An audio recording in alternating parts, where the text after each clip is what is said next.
আসসালামু আলাইকুম। আমি ডাক্তার এ এম মমিত চৌধুরী। আমি একজন পেন স্পেশালিস্ট। এই আপনার গাড়ি ড্রাইভ করে যাচ্ছি।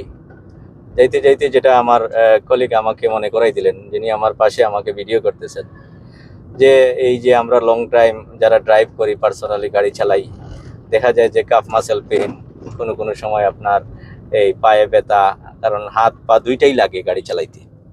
সেটা সম্বন্ধে কিছু একটা বলার জন্য। আসলে এটা খুব গুরুত্বপূর্ণ এবং উপকারী। এটা কি হয় যে আমরা আসলে এই গতির সাথে জড়তার একটা সম্পর্ক আছে। আমি আসলে গতির বা যানবাহন চালাচ্ছি, সেটা একটা গতিময় জিনিস। সেই গতিময় জিনিসে আমি বসে আছি, আমি জড়।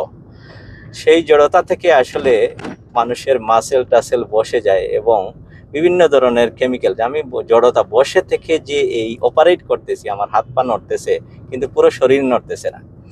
সেটা কি হয়, সার্কুলেশনে এই ইনফ্লামেটরি সাইটোকাইনসগুলো থাকতে থাকতে, বসে থাকতে থাকতে, কাজের কারণে প্রতিদিনই প্রতিনিয়ত রিলিজ হয়। এখন সেটা রিলিজ হয় কেন? কেন আমি হাঁটলে কেন রিলিজ হয় না? সেটা রিলিজ হয়, আপনার আসলে হাঁটলেও রিলিজ হয়।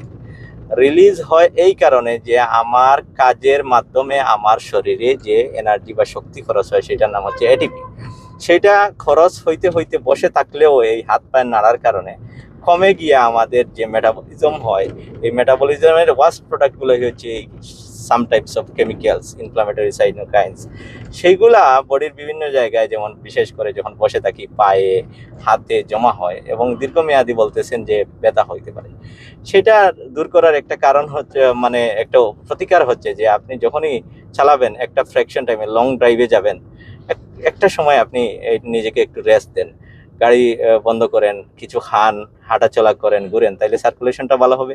এই ইনফ্লামেটরি সাইটোকাইনসগুলো যেখানে জমা হওয়ার কথা সেখান থেকে সরে যাবে এবং সেইগুলা সার্কুলেশনে যাবে এবং বডি ন্যাচারাল প্রসেসে বের হয়ে যাবে। আমি আশা করি এতেও আপনারা কিছু উপকৃত হবেন।